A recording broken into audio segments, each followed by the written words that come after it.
except one's a king and the other one keeps talking about how she's gonna overthrow him. Yep. Don't you just love when we go to parties and I just start talking about how I'm gonna take over the apartment and you'll have she can flap her mouth all she wants. She's just on her drugs right now.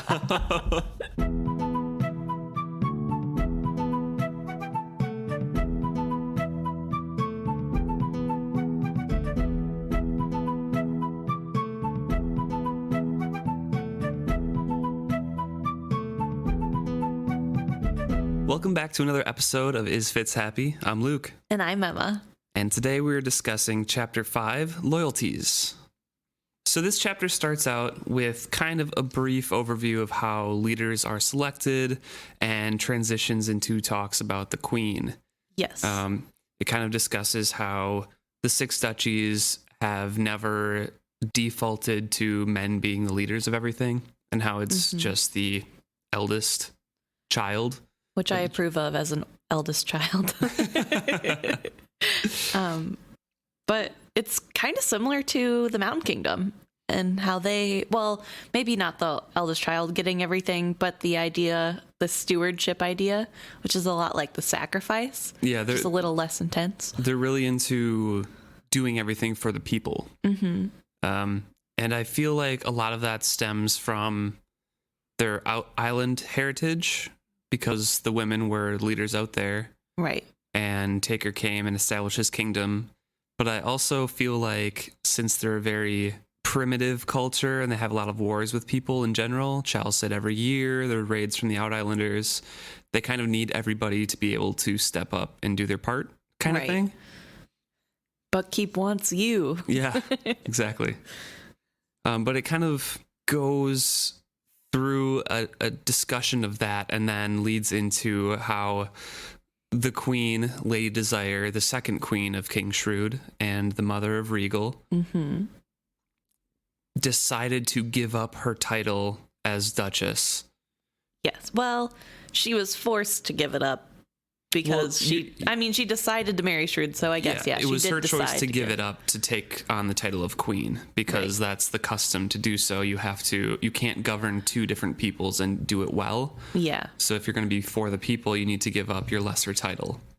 And she is discussed here as regretting that in her later years.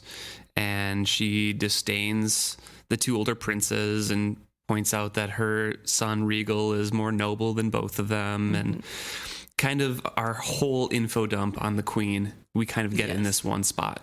But also, why do you think it is that she has convinced herself that her power would have been greater as a duchess, having no connection at all to the king? She thinks she would have been more powerful than him if she would have not married him. I feel like we don't have a full grasp of the politics of the six duchies. Right. But I mean, the dukes and the duchesses of these different duchies of the six duchies. Yeah. They have a lot of autonomy, it seems like. Yeah. They are brought in for discussions a lot on different topics and taxes and things like that. And with her being a duchess of one of the only two inland duchies, she would have had a lot of power there in general, because I think the king, even though he's a king, relies on the influence and the votes of the other people. Right. Because he's ruling for the people as well, and he needs to take in the opinion of all of the other rulers out there, because he can't be everywhere at once. Yeah. And since she's the second wife, she doesn't have as much influence in the lineage, like that precedence that the first queen does. So therefore is probably seen as not having as much power in general. That'd be my guess, at least. Which is interesting in a society where women aren't necessarily shoved into the role of you have to be a mother and that's all you have, that she would then feel trapped by having a third son and being the second wife instead of like making something for herself, you know? I don't know. I guess it just feels like maybe she could have had a lot of power if she would have tried to use it for the duchies and not like against her husband. She seems very spiteful in general, so I feel like she kind of channeled that hatred and jealousy inward and just kind of self-destructed everything around her. Right. So along that line then, do you think that Shrewd married her because he believed she really might have influence and wanted to stop her from being able to separate the inland duchies from the outland maybe area? Or do you, and like she found out or something, and that's why she hates him? I don't know. I guess I'm just trying to say, like, do you think he used her, or do you think he was just sad because his wife died? Right? His first wife died, right? Yeah. Okay. That would be really bad if I'm pretty sure she did. I want to say that's a really good thing, and I think that Shrewd would probably do that, but I seem to recall somewhere in the hazy back of my brain that it said that the first marriage for Shrewd was political, and the second one he did for love. And it kind of like backfired on him. Interesting. Okay. But I couldn't quote you a source on that. So it possibly could be just like Shrewd being intelligent and trying to stabilize his power only in the kingdom. Right. For the future. But it could be just a bad relationship. Okay. Well, I don't know. Yeah. It could also be that for love. I mean, that would make more sense considering he seems to not believe her capable of anything. But I was just like reading it and wondering if maybe she realized that he was holding back her power on purpose and like he just let it slip or something. I don't know. Yeah, I don't know. But it kind of mentions here as well that some people even referred to her as the inland queen, and that she had severe issues with addiction to stimulants and intoxicants, both alcoholic and herbal. And she did die to her addictions later on. Yeah. It says before she finally succumbed to her addictions, she was responsible for nurturing the rift between the inland and the coastal duchies, which is way more apparent in the last book, I believe, of this trilogy. When Regal takes over and there's a huge divide. He moves the kingdom, the capital, the inland, and everything is on the verge of civil war. Right.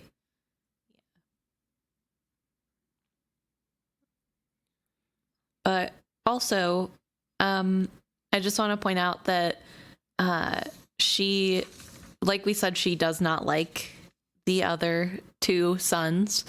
And it said she never concealed her disdain for them. And that's kind of sad. I mean, I guess I don't specifically remember much about Shrewd's first wife or any information. Maybe we'll come upon it earlier, but like, presumably, because Regal isn't so much younger than the other two, the boys. They're adult men. Yeah, but like 8 years maybe, something like that. Yeah, so if you think about it like that, like they've known her for a good chunk of their life, and she's always hated them. I don't know. Maybe she was nice at first, you know, trying to get in it, trying to get close to the king and pretending to like his kids, and then she got pregnant and is like, all right, those kids could get lost. I don't know. But I just thought it was really sad that, you know, two kids lose their mother and then the next mother figure in their life hates them. So definitely there's a lot of issues with parental figures in this series in general.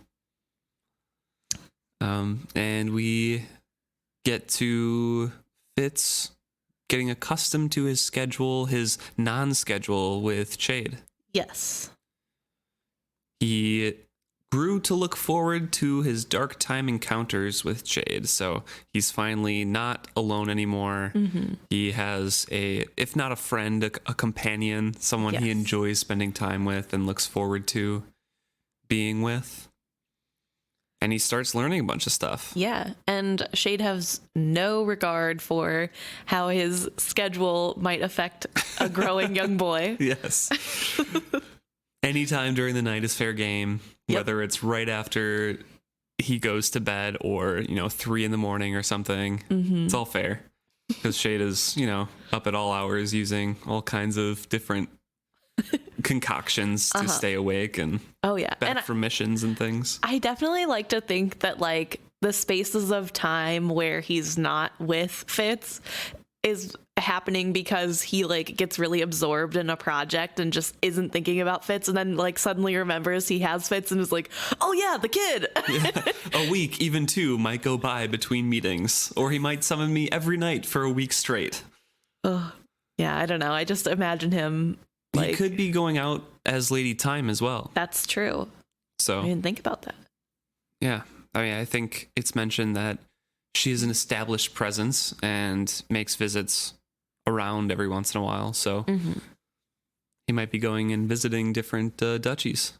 But he learns a lot of different things. Very varied. It's not a strict curriculum or anything like that. He learns about plants and herbs and where to find them.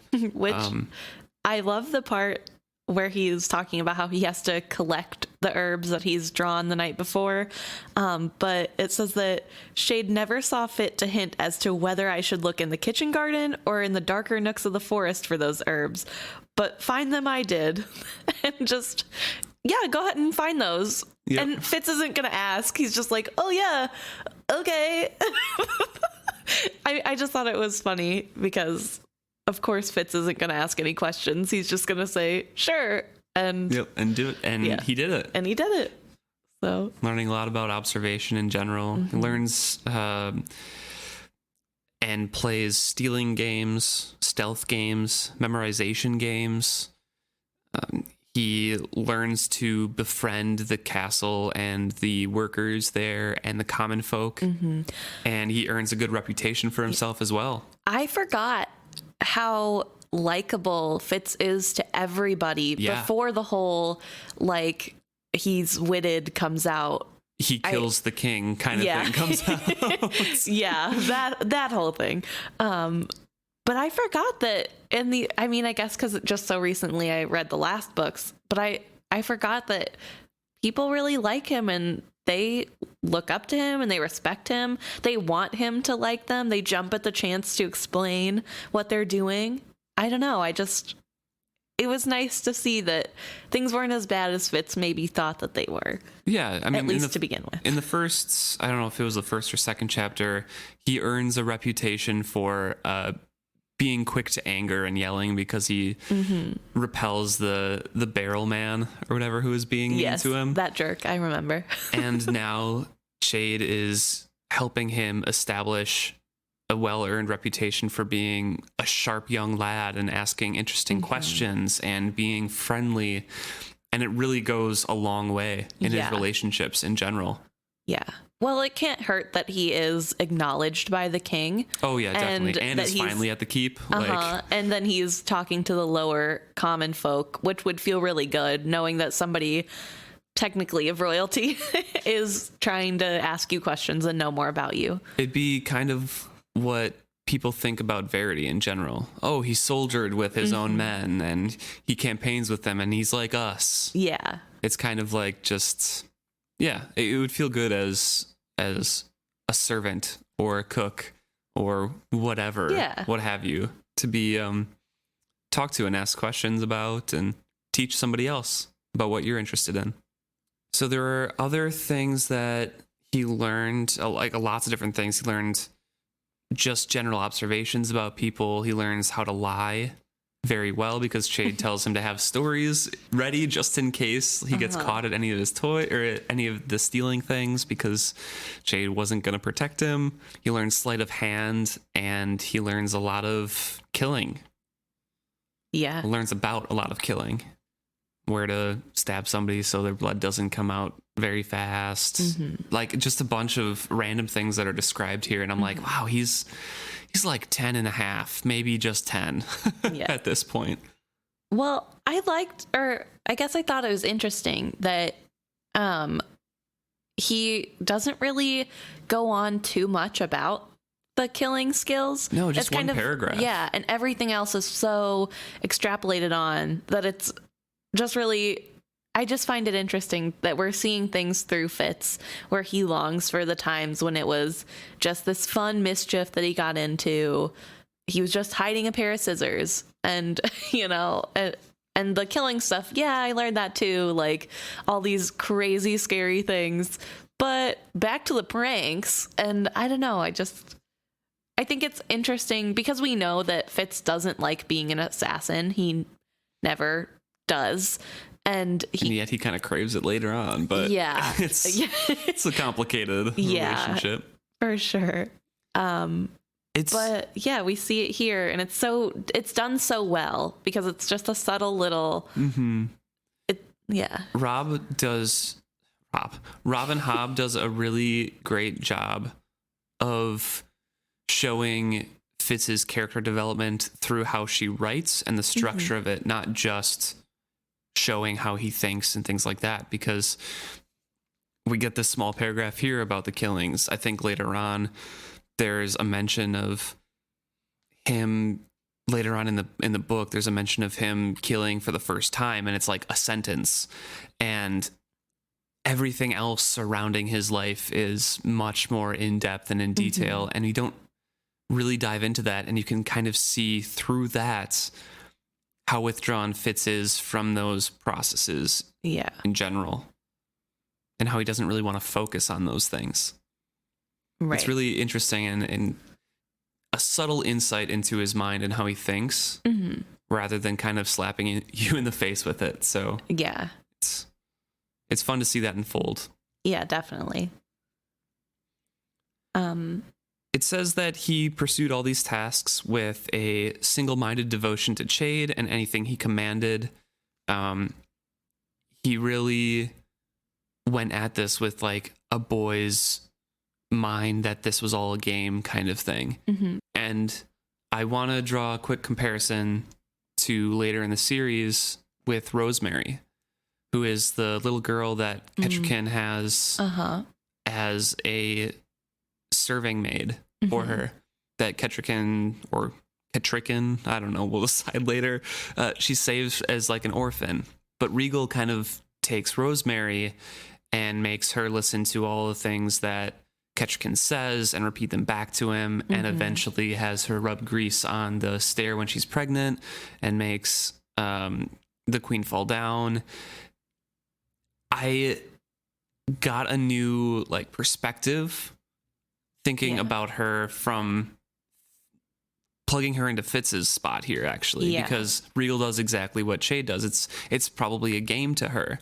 And I was as mad as Fitz was when he found out what she was doing and that she was back later and things like that. And I thought it was an interesting comparison, that it's so easy to prey on the minds of these young, impressionable people and just send them to do tasks, and they'll be happy to do it because you're being nice to them. Yeah, especially somebody who's an orphan or somebody who was dropped off and feels really lonely. Yeah. And I really think it is kind of a manipulation of Fitz. 100%. I mean, I don't know, he's thriving under Shade's approval because Chade is knowing that this kid probably doesn't get a ton of approval, and just being super loving to him. And maybe that is partially because who doesn't like Fitz? Right. But I don't think Shade's being malicious in his intent even.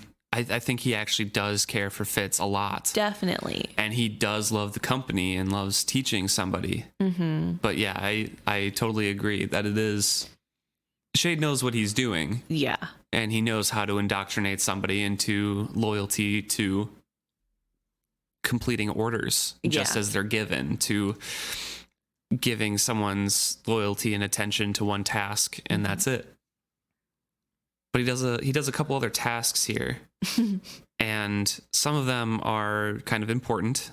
Fitz later says that he doesn't know why really most of them were done in general. Yeah, because at this point he's setting his mind onto how I would do a thing rather than why. So he's not asking why yet, which is kind of what Chade wants. He wants Oh yeah, definitely. an obedient. This is a big fight between them for the rest of Fitz's life, that he just needs to trust Chade and do what's asked of him. And some of these tasks are, one, treating Bingtown traders' cups with something so they get more intoxicated than they are planning to. Mm-hmm. Pretty obvious that, yeah, they'll probably get more favorable trades that way if they're a little bit drunker than they should be. Also a reference to Bingtown, which is... Yep. I think that's our first mention of it, maybe? I think you're right, but I just thought that was fun. Anyway.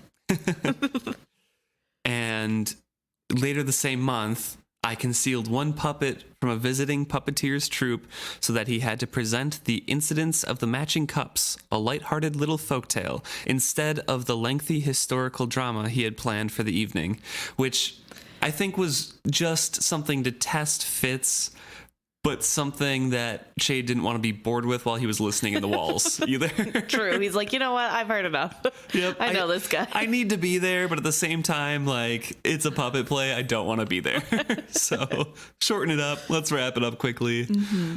And then there's one where he adds an herb to a serving girl's afternoon pot of tea so that she and three of her friends were stricken with loose bowels and could not wait the tables that night.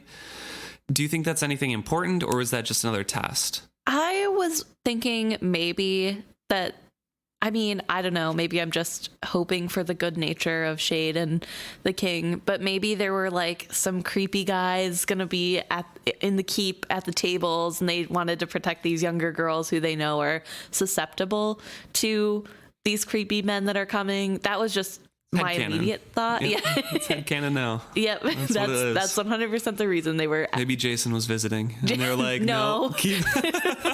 Jason is a good man. He would never. But I don't know. So I guess when I read that, I immediately thought, oh, maybe they're trying to protect the girls from something. But also maybe them not being there to be able to be seduced means that an unfavorable person leaves sooner or something. True. I don't know. I mean, I kind of assume that there's some sort of reasoning behind all of these that the king or Chade or both have concocted and thought up, but I don't know if all of them are just tests or if some of them are. But also, awful thought that you just drink your cup of tea with your friend and then you have like loose bowels for the rest of the night. Oh, yikes. Those poor girls. And then there's one where Fitz gives a horse a limp by tying like a string around one of the hooves, basically. Mm-hmm. And it forces the noble to stay in the keep by a few days than he was planning on staying. Yeah. Which was obviously politically important in some way that we don't really have a glimpse into. Mm-hmm. And there is another one here that is very important that we need to discuss. It's Lord Jessup and his lady visiting. Yes. So the king has gathered everybody in to talk about the increase of Out Islander raids. Right. Wink, wink. There's stuff brewing, another hint by Hobb to watch out for those in the future. Like, this might be important. Yep. And they are discussing adding taxes to raise more money to build more warships, which the coastal duchies, of course, are all for because they want more protection for themselves. Because they're being directly affected by this issue. Yeah, exactly. And the inland duchies are like, no, we don't want that. Probably because of money. But we're not given a reason, but I would assume more taxes mean more money.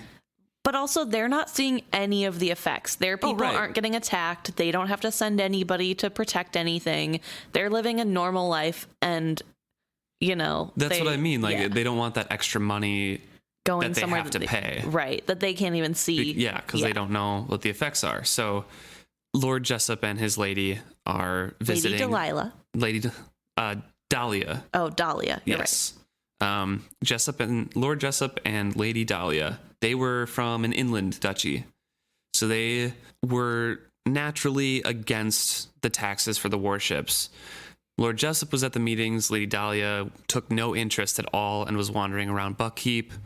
And Chade quickly tells Fitz, without like having to plan it with him or anything, there's going to be a note from Lady Dahlia going to Regal's room. Make sure Regal does not get it. Mm-hmm. So he steals the note and the flower that this little serving girl delivers to the room. And it says, "From the way the girl slipped in, I was convinced this was not her first mission." Right. So what we get from this is that Regal, being the son of a former inland duchess, Mm-hmm. has this inland lord and lady coming, and the lady's wandering around the halls of Buckkeep looking, or wandering for no reason. I'm assuming looking for Regal to have a tryst with or something like that. Because it mentions later that once he didn't get the note, he starts flirting outrageously with everybody else, even more so than usual. And he's more sharp. Than usual. So my thought is that the queen was trying to arrange something between them to ensure their loyalties to not get these warships going. Yeah. To prevent these taxes being added onto the Buck people in general. And when the note is not delivered, it says that Lady Dahlia is way more sharp. She took an interest in the proceedings and was all of a sudden for building more warships. Mm-hmm. And Regal, as we said before, was more sharp in general. Yeah. And the queen expressed her displeasure over this change of alliance by excluding Lady Dahlia from a wine tasting in her chambers. Yeah, I agree. I think the queen is behind this. I think she sent her son to seduce somebody, and maybe he did kind of like her too, but I think it was more of like a political thing where he's trying to seduce her into telling her husband that they don't need to add on more taxes. And if you do this, then you'll be in favor with the queen. Yeah. And like, oh, I just love you so much. And maybe if you can convince your husband, we can run away together or some dumb thing. And maybe this note was like a confirmation of like, yeah, I really love you. And I think that we should like when meet up. Are we meeting? Like kind of thing. Or meet me at this time, and then he never shows up. And that's why she's exploring, quote unquote, Buckkeep. No, well, she is exploring before this. So I'm sure she wasn't exploring looking for him. I'm sure she waited at the spot and he never came. And maybe he's butthurt because he thinks that his seducing didn't work, and he probably thinks himself hot stuff. Well, we know he's very handsome, but he probably is a little bit upset that his, charms didn't work on a lady, and she's mad because he stood her up. Regal remained his usual self, save that he was even sharper than usual and seemed to flirt even more outrageously with every lady. Yep. Fitz is kind of mystified, and he doesn't really know the reasons why he did that. And Chade kind of rebukes him and reminds him that he is a tool. Yes. He and Chade are both tools, but they are the best in the king's tool set, basically. He also says only Shrewd may plan the moves and plot his game. Which is a lie. Is it though? Because I don't know. Maybe right now it is only Shrewd. It could be. And I just was wondering if, when does that switch happen? Because by the end of this series, he's kind of like, who cares what the king says? I'm going to do what I want. So I wonder when the switch happened for him that like he decides that it doesn't matter. Because I feel like even Verity, when he becomes king, doesn't care about Shade's network of spies. And Verity has a lot on his plate at that point, though. But I'm just saying, like, do you think that's when he decides, okay, it's not just the king anymore, I'm gonna do what I want? I'm guessing it has to do with when Shrewd falls ill and Chade has to start taking medicine to him, and they have those like nightly talks. Yeah, I would guess. But I don't know. Maybe it is just the king just now. I always assumed it's like both of them kind of planning together because they're both incredibly intelligent. Definitely. But it could be just Shrewd. I assume Shrewd for sure has the final word. Well, yeah. And I guess looking at this and also just remembering comments that he makes later on of like, King Shrewd appreciated my work. Right. Just seems like he did all the spying and he had this whole network of spies and people looking into things, but he took all of that information to the king and then he decided what to do with that information. And Chade could like help direct based on his knowledge, but I don't think he was really calling any shots by any means. No, probably not. I mean, it's at that point it's delegation but not micromanagement. So I'm sure Shrewd trusted his half-brother to investigate the correct leads and then bring him the best information about those things. So and then we kind of get a small paragraph here that says Chade found the limits of Fitz's obedience, where with the laming of the horse, where he wanted to keep the noble in the castle for a few days, Chade had suggested actually injuring the horse. And Fitz basically says no. So this 10-year-old, he's probably close to 11. It says the spring, summer, fall, and then burgeoning on winter. So he's probably close to 11, 10 3/4-ish. This boy just says like, no, I'm not going to hurt an animal. There's ways to do it without it. And it says that Chade never really comments on that. And he says, I do not know how Chade felt about my refusal to this day. So kind of the same thing. Chade is trusting Fitz to get this done because he tasked him with it. Right. But he's got to trust him to do his job right. Like you can't micromanage him everything. Yeah. If this young boy is going to be resourceful and come up with a solution on his own, nurture that because he's going to need it later. Yeah. And also, I thought this was an interesting, like, he is finding a way to do something that somebody else hasn't thought of, and he's doing it in a different way. He's finding a way to do something in a way other people haven't thought of. And he's just kind of changing the outcome overall. I mean, if he would have done it Shade's way, this horse would have been lame for a while, not just a few days. It wouldn't have been as temporary. I guess I don't know much about horses, but I kind of just thought that was an interesting little, I don't know if it was on purpose or not, but to me it stood out as even now he's the changer. He's a catalyst. He's doing things. He's not just resorting to violence, which would be super easy to do in this profession. He's changing the way this profession is being treated, I guess. Yeah, definitely. But kind of quickly goes over how the king meets him once in a while. Just say, am I keeping up my side of the bargain? It says yes, and he's dismissed.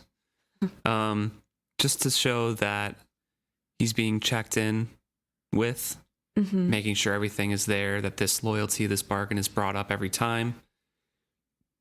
And then Chade gives him an extremely difficult assignment. And it says it's just on the very cusp of winter's tooth. So I think the first time that he met Chade was in the winter. It was extremely cold.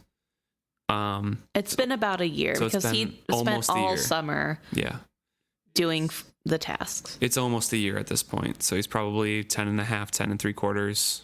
Oh, I figured like 11. Well, he was just about 10 when Chade met him the first time, I think. At the end of last chapter. Well, if it was winter, I mean, assuming his birthday is in winter, which is made up by me. I guess I don't know. It doesn't matter. He's like, he's 10 or 11. Yeah. And they were talking about, some tasks that Fitz did very well, and Chade was complimenting him, and he really acts it up in this scene and compliments him and says, oh, you're so good. I have a really challenging task for you, but I don't think you're ready yet. Here's a game instead. And it's just a challenge to, an 11-year-old. Right. Just like, hey, okay, what is it though? Yeah, but I could do it. Yeah. I swear. Definitely. Chade goes through this whole game of like teaching him what marbles are in my hand kind of thing, and asking him questions and just feeding him little scraps in between asking him about the marbles, just to feed him a little bit more along. It keeps his mind half distracted. So he's not really thinking about it. He's just getting more and more excited. It's that anticipation of learning what to do because he wants to do it. He wants to please Chade because Chade is his friend at this point. And then he says, bring me something personal from the king's night table. And it kind of derails from there. And Fitz becomes incredibly conflicted right away. We see that right away in the text. Right. He needs to be loyal to Shrewd, but Chade is the one who Shrewd told him to obey. Shade's instruction was a part of the bargain Shrewd and I had made. Yeah, exactly. And yet each time that they meet, Chade begins by formally reminding Fitz of the bargain that Shrewd and him made. So he's reminded of this loyalty to both of them at all points. Right. And Chade is trying to test him on the king's behalf. We learn this a little bit later. Chade doesn't like it, but at the same time, he is a consummate actor and is extremely loyal to the king. Right. In his own right. So he does this to test Fitz and just plays it up like, no, you're not stealing, you're borrowing. Like, don't be dumb, Fitz. Like, this is just a game. Like, stop being, spoiled, and it's just a bit of mischief. He says King Shrewd can appreciate a good jest when he's shown one. Yeah. Which a little bit scary when the guy that you're, joking around with could behead you if he wanted to. Like, so. And finally, Fitz is, I can't do it. I mean, I won't do it. Not from King Shrewd. Name anyone else's room. I'll do it. Remember when I took Regal Scroll? You'll see I can creep in anywhere. And Chade acts up being confused and puzzled. And then he's trying to explain himself as an 11-year-old. Like, I can't do it. I'm so conflicted right now. And Chade just gets incredibly angry and tells him off and yells at him that it's a simple test. There's nothing disloyal. Are you calling me disloyal? He just lays out everything that someone wouldn't be able to respond to, basically. Right. And Fitz has never had Chade get mad at him. He's never even raised his voice at Fitz. Yeah. So this would be a little scary. I mean...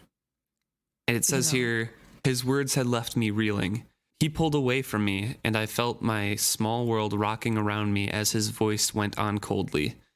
And he dismisses him. Best you get back to your bed, little boy. Think exactly how you insulted me tonight. To insinuate I'd somehow be disloyal to our king. Crawl down the stairs, you little craven.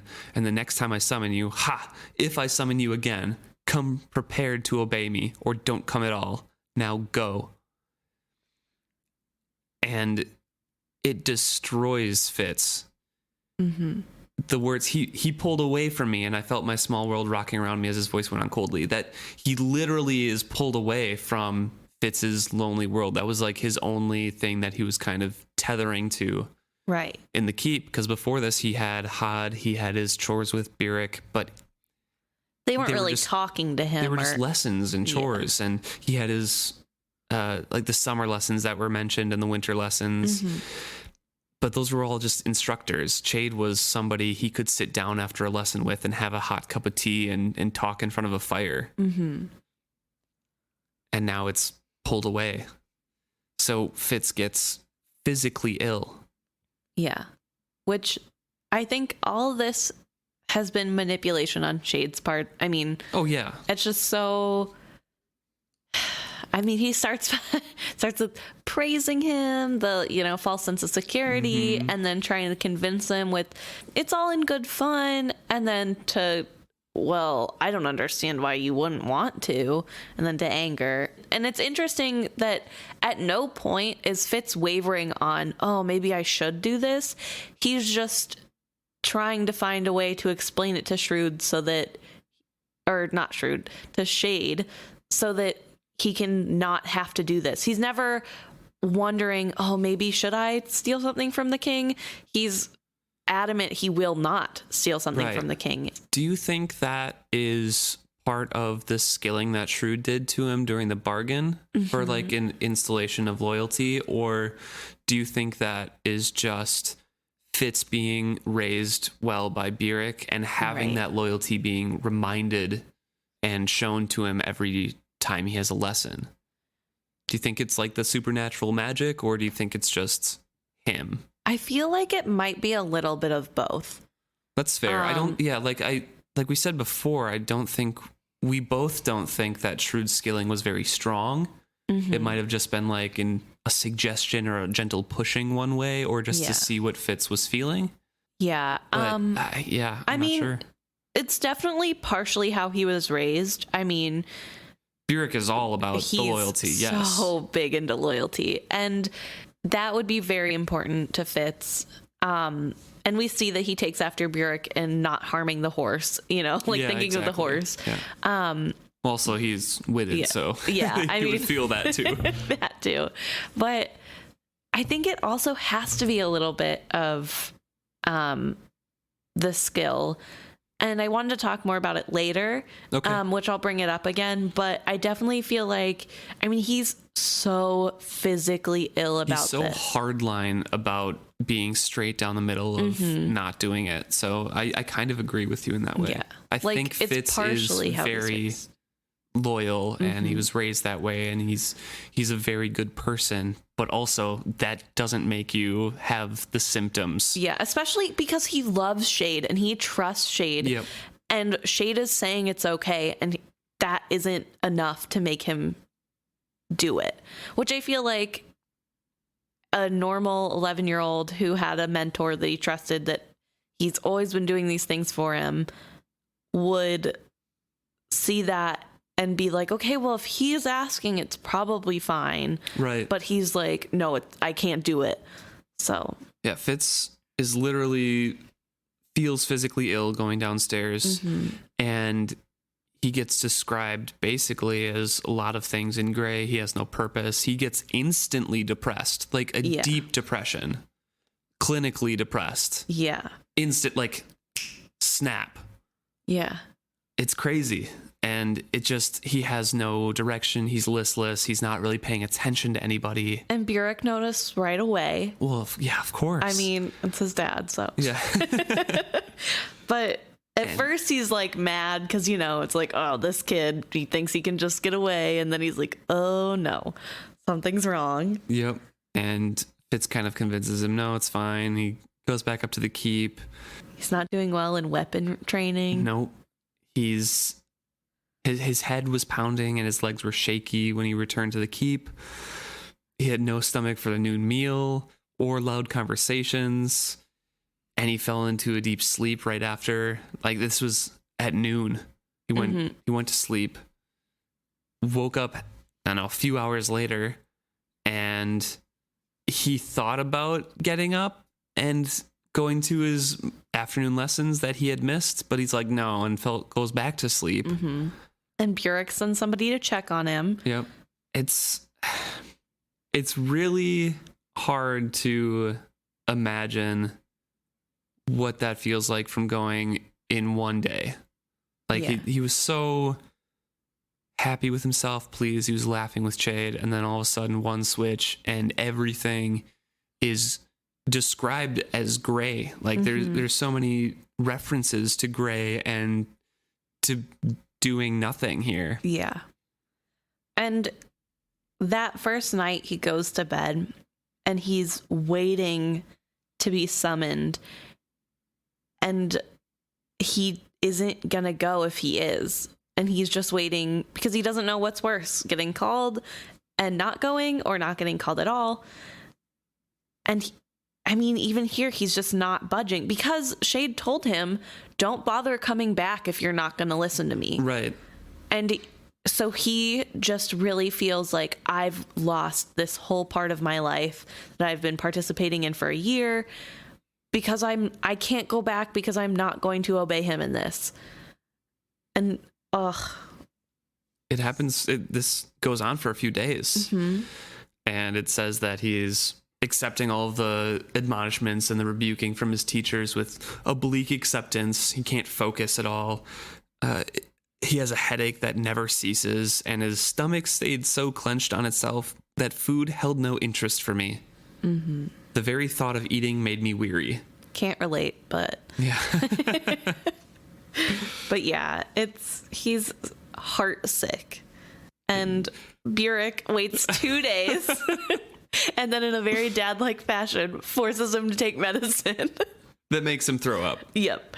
And now he can't drink plum wine ever again. Because, he rinsed out his mouth with plum wine after throwing up. And he dragged him upstairs to Burrich's room above the stables. And he would have taken me back to the loft again had I not insisted that I wanted my own bed. So after dinner, Burrich is like, all right, back to the loft. And Fitz is like, no, Dad. But he also wants to be there in case Chade comes during the middle of the night. Yeah. Like, that's why he wants to go back to bed. And then Chade doesn't summon him again, obviously, because it's a test, seeing how Fitz reacts to all of this and what he actually does and if he actually gives in to steal from Shrewd. And he has basically fever dreams. Well, that's what it seems like to him. Right. A headachy sort of near sleep claimed me. Any sound seemed too loud, and I was either too hot or too cold, no matter how I fussed my covers. I closed my eyes, but even my dreams were bright and annoying. Arguing voices, as loud as if they were in bed with me, and all the more frustrating because it sounded like one man arguing with himself and taking both sides. He's skilling. This is possibly the second time he's skilled. The first time might have been the not repel, the push against Molly's father, but we're not confirmed on that. But this is the first time that we know as 100% fact he has to be skilling. And children skill in dreams a lot, it seems. I guess Nettle does for sure. Right. And maybe Dutiful? I don't know. That might be Fitz kind of leaking into both of them as well. Fair. But this is Chade and Shrewd arguing about this task. I thought it's interesting that he views them as one man arguing with himself and taking both sides. Yeah. And I wonder if that's just because they're so similar. I mean, they're brothers and they apparently look very similar.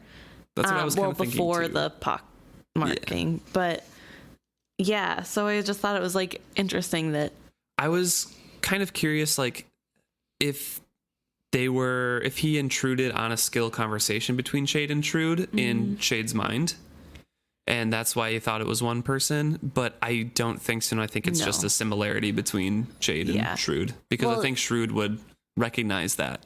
Well, also Shrewd doesn't really have any skill ability right now. Right now, yeah, he does. Shrewd? Yeah. Yeah. No, he doesn't. Hand of a master. Fitz says in there, this was the first time I was manipulated by the hand of a master. Oh, not Shrewd. Sorry, Chade. I was like, yeah, Shrewd has it, but Chade does not have any skill right now. He struggles really hard to get anything to happen later. I distinctly remember whenever he's teaching Dutiful and Thick. So I don't think it could be a skill conversation just because I don't think Chade. Their names are so close. I don't think Chade can use the skill at all. I seem to remember, maybe it's just between skilled users both themselves, but I thought a skilled user could go into somebody else's mind and talk to them. Yeah. But I'm pretty sure it's just because Chade and Shrewd are similar, and that's why Fitz is in like a fever dream and thinks that they're the same person arguing. Yeah.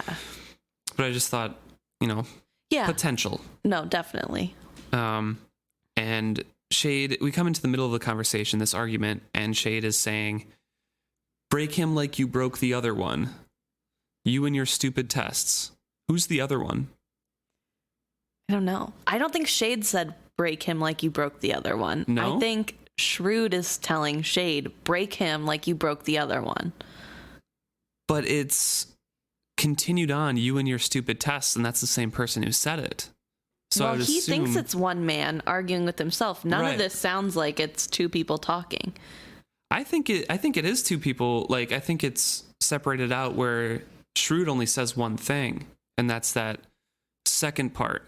It says, break him like you broke the other one, he'd mutter angrily. You and your stupid tests. And then, can't be too careful. Can't put your trust in just anyone. Blood will tell. Test his mettle, that's all. And later, Shrewd says, I won't test your mettle like that again. Yeah. So I think that's the line that Shrewd says, and then it goes back to Chade. Metal, you want a brainless blade, go hammer it out yourself, beat it flat, and more quietly. I've got no heart for this. I'll not be used again. If you wanted to test my temper, you've done it. And then, don't talk to me about blood and family. Remember who I am to you. It isn't loyalty she's worrying about, or mine. So my thoughts on it was that Chade said, break him like you broke the other one, you and your stupid tests. And we're coming into the middle of that conversation. Because I don't think Shrewd doesn't want him broken. He just wants him tested. He? I mean, we don't really know what Shrewd really wants because he's always putting on a show for Fitz. I mean, he's always True. taking Fitz in whenever he's seemingly the most vulnerable, when he's in the bathroom, when he's getting dressed for the day. He's not, so it like makes him seem, I took it as he's putting on a show to make it seem like, see, I trust you, I'm super vulnerable around you. And he's really just trying to get into Fitz's head that like this sense of bonding. But I don't know what the king feels for Fitz. I just don't trust it, because we only get it from Fitz's point of view, and he may or may not be skilled to be loyal to the king. So I don't know. I read it as break him like you broke the other one, as that's the king, and he's angry because this whole thing hasn't concluded yet. And then, you and your stupid tests is the response back from Chade, and then it goes into the longer by the king, because I think the end is also the king. Don't talk to me about blood. And I feel like that, I thought that was the king originally as well, but I'm almost positive that the can't be too careful, can't put your trust in just anyone, blood will tell, test his mettle, that's all. I'm almost positive that's the king. So then the response to that was, don't talk to me about blood and family.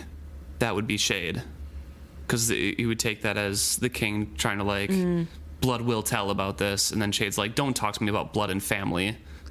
Like, you know where my loyalties lie, basically. You know who I am. Remember who I am. I don't know. It's really hard to tell. Yeah, because there's no names here. And but, it's not separate. He thinks it's the same person. So Right. yeah, I guess we'll never know. Yeah. But who do you think she is? I was going to get to that, but do you have any idea about the other one was at the beginning? Break him like you broke the other one? I have no idea about that, actually. Maybe there was another bastard? Maybe Verity had one? I don't know. Maybe. I'm or not sure. Galen. Could be Galen. But that was Chivalry who did that. And he didn't really break him unless they were doing loyalty tests like this, and he failed. He might have failed. And he ends up like, I don't know, not really being able to perform his job maybe he would have always been that way. I don't know. Yeah, he's related to the queen, so yeah, yes. He's a little shady. Yeah. But yeah, the last sentence, it isn't his loyalty she's worrying about or mine. I took the his as Fitz. It isn't Fitz's loyalty she's worrying about or mine, being Chade, I thought, the last one. Yeah. So with those substitutions, it isn't Fitz's loyalty she's worrying about or Chade's. I think she is the queen. Okay. I'm not positive, but that's the only she that makes sense that would be privy to those conversations and who Fitz is and what he's being trained in. It's Mistress Hasty. It's Mistress Hasty. Yes, it is actually. She's worried about the loyalties, okay? Jason was the other one. Jason was broken. Yeah, her shears have been going missing recently, and she is worried about Fitz's loyalty to the king because of it. She knows it was him. I think the queen convinced Shrewd to be sure of Fitz. Right. And kind of convinced him to do this kind of test. But it also doesn't really make sense in this sentence. So maybe it would. That would mean that she is more worried about the king's loyalty, right? So she doesn't want the king to use Fitz against Regal. That's true. Yeah. She is worried about where his loyalties are, and because she probably figured out the note thing, you know? Yeah. I mean, I don't know. Maybe she didn't, but she seems a little bit more capable than people are giving her credit for. And so she orchestrates chivalry's murder. Yeah. So. She's definitely more shifty. And I think Shrewd is a little blinded because he loves her potentially. Yeah. Even if he's annoyed with her. Old married couple. Uh-huh. But except one's a king and the other one keeps talking about how she's going to overthrow him. Yep. But anyway, so yeah, I think it would make sense if it was the queen. I think it could be that she's worried about Regal. That's the only one that makes sense to me in those contexts. And also, if she has to be a little bit wary because she is running her mouth at every opportunity about how she could be queen with or without him. True. And now she knows that he has an assassin in training. Yeah. So, I mean, yeah. The only thing that is tripping me up is that I didn't think that many people knew about Chade. Well, they're married. Yeah, but Regal doesn't know about her. The only people that we were told before that, or know about him, excuse me, the only people that we were told about before that knew about him were Verity and Chivalry because they grew up with him. He taught them a little bit. Maybe it's pillow talk for them. Maybe. Yeah, it could be. They're married, and Regal vaguely knows that there's an assassin, right? Somebody has to be training Fitz. He knows Fitz is an assassin. Later on, he assumes that Lady Time is the assassin and the poisoner. So maybe she just thinks that Lady Time is the assassin, so she tells Regal that because the king maybe he's embarrassed of his brother and doesn't want his wife to know, or maybe that's one thing that's close to him, but his queen probably talks about Fitz all the time, and he's like, I got you. I bound him to loyalty to me by having him train with Lady Time to be an assassin. Yeah, maybe. And so maybe that's what that's about. I don't know. Another thing we'll never know about the queen. Yeah. I want to know more about her. Where's our spin-off book on that? Right. All right, get on it, Robin. I want to know about Lady Desire before kids. I want to know about her after kids. I want a whole book from her perspective of her rise to power and her thoughts and the whole Galen thing and handing off the skill scrolls to the Out Islanders, kind of leading into just the middle of the second book of the series after she passes away, and then Regal takes over a little bit. I kind of want the... Yeah. That'd be super fun. I agree. Anyways, we got a lot of books to go through besides imaginary ones. So that argument turns into Mrs. Hasty yelling at Burrich, who is just stoically standing in between Fitz and her. Yes. And has Vixen with him. Yeah. And he brought her there to get Fitz to stir because he had to take care of something else, basically. Mm-hmm. So eventually Vixen, after the night, has to go to the bathroom and is really hungry. So Fitz is like, I'll share your mind. Oh, you have to go to the bathroom and are hungry? I guess I am too.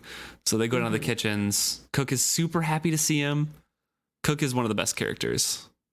Well, we're kind of skipping a lot before that. There's a whole page of Björk being daddy. True. Okay. Anything specific you want to talk about it? Yes. Okay. So Burrich stays with him when Mistress Hasty comes. Like, he passes back out and then wakes up because Burrich had tugged free his pillow and was fluffing it and putting it back to the cool side because he has a fever. Yeah. And then they have a whole conversation about how Burrich can't figure out why Fitz is so sick. Fitz, there's nothing the matter with you that I've ever seen before. At least whatever's the matter with you isn't in your guts or your blood. If you were a bit older, I'd suspect you had woman problems, which is pretty funny. But he's worried. He's worried. Fitz is not himself, and he wants to take care of him. And he's, you know, genuinely concerned about Fitz. And it's just a really sweet moment between Burrich and Fitz that I really liked seeing. I like how he asks, you know, what's going on? And Fitz is like, I'm just so alone. And he's like... He can't say anything about Chade. Right. He promised that, too. Yeah. It's a secret. Yeah. But, you know, he's so alone. And then Burrich, Fitz, I'm right here. How can you say you're alone? oh, Burrich.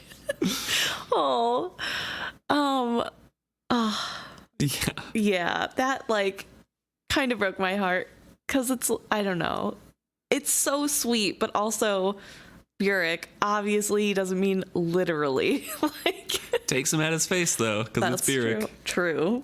Calls Fitz, you know? But they ended the conversation with neither of them understanding what the other meant. That's just, it's a succinct explanation of their relationship, basically. Yeah. They have so many misunderstandings throughout their whole time knowing each other. Yeah. And they see eye to eye very rarely, but when they do, it's great. Yeah, and they have very similar values, and Burrich did, for as much as I harped on Burrich earlier for not taking good care of Fitz, he did instill work ethic and a good personality traits in general to him. Good moral compass. And obviously we were missing out on the good Burrich content, like him tucking Fitz in every night. Right. So it's nice to get to see a little dive into Burrich actually being a father figure to Fitz and caring about him and caring for him. And then doing a very Burrich thing by leaving something for Fitz to take care of instead of trying to help him himself. Just giving Fitz the tools to do it. So anyway. So Fitz has to eventually get up and help Vixen. So he gets up and brings her back down to Burrich's stable. And Burrich is like, well, you helped one dog. Here's some puppies. Keep this one alive because it's the runt, basically. So Fitz is tasked with that, and his mind is occupied, and he's sharing the mind with the puppy, and Burrich is stern with him and warns him not to do that, but he's not as, you know, black-hearted angry about using it. He's just like, don't do that. It's not good for you, which it's not. It's complete escapism because Fitz says, I'm not at all sure that Burrich was right, that bonding with a puppy wouldn't solve anything. I longed for his warm little world of straw and siblings and milk and mother. At that moment, I could imagine no better one. To be fair, I often feel like my problems would be solved with getting a puppy. So I get it. But yeah, no, it's not good for him to bond with a puppy like that. But also just to take away from, you know, his life as it is, as it stands. So he helps the pup, and Burrich takes him to the soldiers' mess hall. So he's not looked at. So he's kind of ignored while he's just eating. It's a familiar place to Fitz. And he had been working within 12 feet away from Fitz all day. Yeah. So as not to have him alone. It's like not as talking to him. It's as if Burrich took him at his word that he was alone. Which is so cute. It's just like, well, he said he's lonely, so I'm going to stand here. Oh, Burrich, we all love you. Yes. And then Burrich took him out back to show him a purposeful way of drinking. And Cook came out to scold him for giving strong spirits to a mere boy. But he gave her one of his quiet stares that reminded me of the first night I had met him, when he'd faced down a whole room of soldiers over chivalry's good name, and she left. This is the second time in 2 pages that we get a look of Burrich's that sends someone away, that reminds them of when Burrich was the man that everybody wanted, the man that could stand up to a room of soldiers. Burrich briefly has found a purpose. Yeah. And has really embraced it, and he found a drive for it. He found that inner fire of his, even if it's a wrong direction of getting a boy drunk, a 11-year-old boy drunk. Which is so, Burrich. And I mean, he's obviously having Fitz do what he did when Fitz came to him. Oh, yeah. This is how he coped. Yeah. It says, now you'll sleep, he informed me in a thick voice, and tomorrow we'll do the same again and again, until one day you get up and find out that whatever it was didn't kill you after all. Which is so sad. That's exactly what Burrich did. Yeah. Which is sad that that's how he felt for so long, and he had to deal with that alone. And I'm grateful to Burrich for being there for Fitz, but he's a little misguided because this is an 11-year-old. So maybe don't teach him to go to the bottle. Take care of your emotions a little bit better. There are better ways to cope with things. Yes. But it did get Fitz out and moving. And even if it wasn't the best thing, it says that the alcohol broke something inside of Fitz. Yeah. And he was able to let out emotions that he's probably been keeping inside since his grandfather dropped him off. Yeah. I think I cried every tear I had never shed since the day my grandfather forced my mother to abandon me. Yeah. And Chade hears that and comes down and comforts him. Yeah. He found his arms around him and rocking him. But before that, he does say Mir. Yeah. Do you think that's his mom's name? Maybe. I mean, at first I thought maybe it was like, come here, like, come here. Yeah, that's what I thought it was too. But it doesn't have an apostrophe before it, which would denote that it was like a word that was shortened. And it's capitalized. I mean, it is the first word of the sentence. It's the only word of the sentence. Yeah. But it could be. That's an interesting thought. I always thought it was like come here too, but I don't know. I guess just right after talking about his mom being forced to abandon him, the like random word, just I thought maybe it was his mom's name, but that's also an odd name even for this world. I mean, so is Kepit. True. Maybe it's pronounced Mara, or I don't know. Mare? I don't know. Yeah, that's a really interesting thought, though. I don't think we ever get a name later, so. You heard it here first, folks.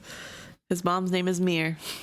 Watch, we find out what her actual name is. Like in a few chapters, it's like, and her name was Kathy. But yeah, so Chade comes and rocks him as if he were a much younger child. Yeah. You were right, he said into my hair quietly, calmingly. You were right.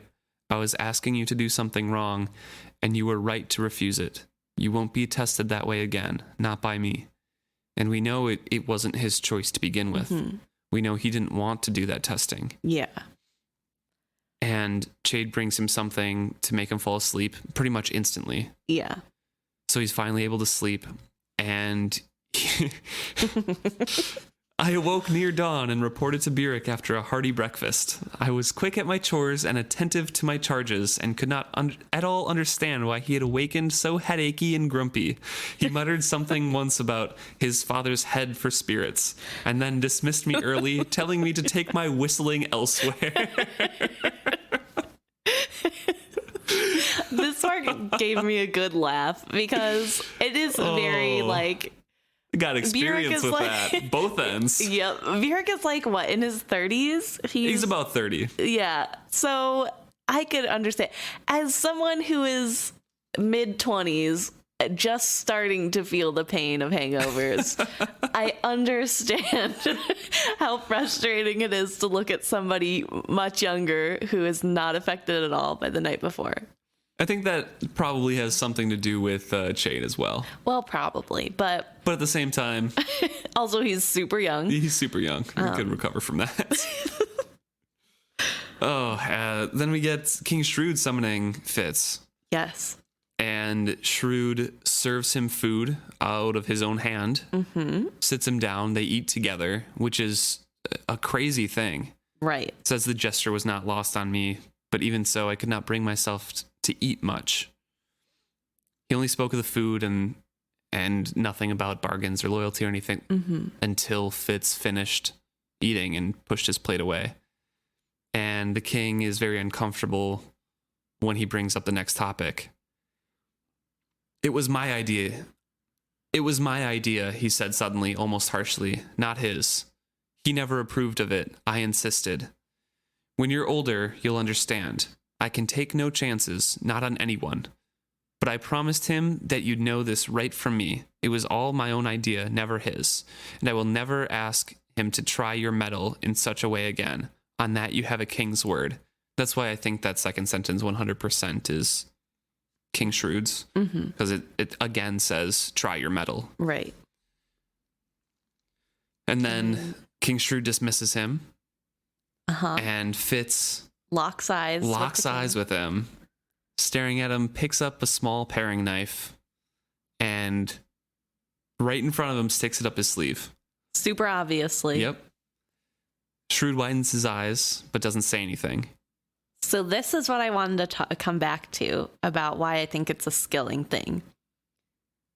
So the king has now told Fitz, to Fitz's face, this was my command. I said it's okay. Oh, I'm sorry. I see where you're going with this, yeah. And then Fitz does it. He has gone this whole time saying, I absolutely will not steal from the king. Yep. And as soon as the king said, I said to do it, he does it. And so that's why I'm like, this has to be skill. Why he has been so, like, it literally made him sick for days. Yeah. Because he would not do it. He didn't care that, like, he cared, but he wasn't going to do this knowing that it was cutting off a part of his life that he loved. And yet, in the face of the king, he stole the knife. Borrowed. Well, I don't think the king ever gets it back, so. I'm just making a little clarification that Chade does, you know? Right. A little adjustment there. 2 nights later after that, so it's been about a week since he got, almost a week since he got very drunk with Burrich. Has it been? Yep. Oh, yep. It's, 3 days and then, okay. A couple days before Shrewd summons him, and then 3 days before, or 2 nights before Chade does. And they resumed their lessons like nothing ever happened, really. He shows him Slink the Weasel dancing for sausages. Yeah. Which I had to mark because I just thought that was a really funny image in my mind. Chade spent at least a week teaching his weasel how to dance for treats. Yep. Maybe more. I don't know. I've never had to train a weasel. Yeah. He's got a lot of time in there. I assume weasels are harder to train than dogs, but I base that on zero real world. Slink likes his sausages, so I don't know. He does like his sausages. Maybe it's pretty easy. He's very food oriented, food motivated. You know? I hear that's makes it easier with dogs. Yeah. So before Fitz leaves, he takes out the knife and he stabs it into the mantle. Well, first he says he placed it. Yeah. And then he's like, well, by placed, I mean I stabbed it. Actually, I drove it blade first into the wood of the shelf. Then I left without speaking of it or meeting his eyes. In fact, we never spoke of it. I believe that the knife is still there. And it is. It is. Yeah. He comes back, I think, in the Tawny Man trilogy is when he sees it next. Uh-huh. And it's still there. Yep. Which, okay. So, was he supposed to steal the knife or was he not? So the test was he shouldn't steal it at all. Because if he is loyal to the king, he would not do anything to harm the king. Even if his master or someone who's below the king that was maybe directed by someone or has authority over him tells him to, he should be loyal to the king alone. And they were waiting days because Fitz could still do it. Right. So I don't know what the end result of that would be. Like, I don't know how long they would have waited or anything, but I'm pretty sure he did the correct thing in not doing it. Okay. So then did he mess it up by doing it in the end? Like, I think Shrewd took that as like a, okay, this guy's got spirit. Like, that's fine. This is a mess. We'll put it behind us. I told you that it was my idea. Shrewd probably figured it out if he is the one that did the skilling. So he probably knew that there was a little driving factor behind that. Which then, if he knows that he's skilled, like if he did skill into Fitz this sense of loyalty, he should know. Well, I guess maybe he just isn't sure if it's stuck because you don't know how susceptible people are. Exactly. That's what I'm assuming, at least. Yeah. You still want to test people. Because again, we don't think that it's like Chivalry's manipulations of Galen where he makes him love chivalry. Yeah. So Shrewd is a master and did it subtly. So you kind of want to still test somebody and make it seem it's their own volition. Yeah, exactly. So I'm assuming even without like breaking down in Chade, coming to him, he would have passed, but it would have been continuously rougher for him. Yeah. Which I think it's telling that Chade finally broke down when Fitz was just bawling in his room, because Chade does care about him. And I mean, he's angry before that based off the skill conversation. He doesn't want to hurt Fitz, and he loves him just like Burrich does. Yeah. They both have weird ways of showing it, and they're not super great role models, but they love him and they want him to know that he's cared for. So, and that's all that Fitz wants. Yeah. It's another roller coaster of a chapter. Yeah. There's a lot to go over about motivations and about like formative events in Fitz's life. I mean, that's basically what the whole beginning of the book is. I feel like we say that every single chapter, but this is written in a way where it breezes over to the next big event. And this kind of defines a relationship with both the king and with Chade and with Burrich. So it's kind of crazy to see at the beginning of the chapter Fitz go from like, these are some of the best days that I've had at the keep ever. I'm playing games. I have a friend. We get to talk. I'm learning a bunch of stuff. People at the keep like me now because I'm asking them questions. Which I do want to ask quick. He is so distraught at losing Chade. Yeah. Why hasn't he tried to make any friendships like that aren't based in secrecy? Do you think? Obviously, you don't know for sure, but I think he's pretty busy. He's an 11-year-old kid. None of the adults that he talks to and learns information from are going to want to like actually befriend him. The cook seems to be super pleased. It says somewhere in the chapter that she was more pleased than he thought anybody could be to see him. She gives him special meals. Yeah, it's like 6 rashers of bacon. Which also, if you've ever had a rasher of bacon, is not real American bacon. It's like ham, basically. It's a step below ham. And I had a rasher once and was very disappointed. I just wanted to point that out. It's still salty ham. Like still salty pork meat. But bacon is so good. I don't know. That's a tangent on itself, but yeah, so, and the first day's bread, fresh baked bread. Ugh. A woman after my own heart. All the good stuff. Yeah, Cook was super happy to see him. So he is friendly with people and has a reputation for being a sharp lad, but he's still 11 years old. And he's busy with his lessons. And I guess the kids of the keep don't really want to. Yeah, exactly. It's just what he mentioned before, I think, too. It's just the difference in what they were kind of interested in and their circles that they ran in. And I'm sure since Fitz was looking forward to these secret lessons. What 11-year-old boy wouldn't want to just focus all his attention on like when's my next prank I get to play, you know? Because it does feel like a bunch of pranks to him. Yeah. So he's still alone and everything, but I don't know. But now he has somebody who, yeah, you're right. From happy to devastated back to normal. Yeah. Overall, chalk one up for the happy column. Woo. Except for, a week. I mean, yeah. Except for that time when he was like in bed physically ill from how upset he was. But other than that. Physically ill and clinically depressed for a week. But then besides that, the whole year was good. Yeah, it's only a week out of the year. Yeah, who doesn't have a bad week now and then? Yeah. It was actually pretty good, Yeah. It's especially good for Fitz's life. True. Honestly. Yeah. Well, thank you for joining us today.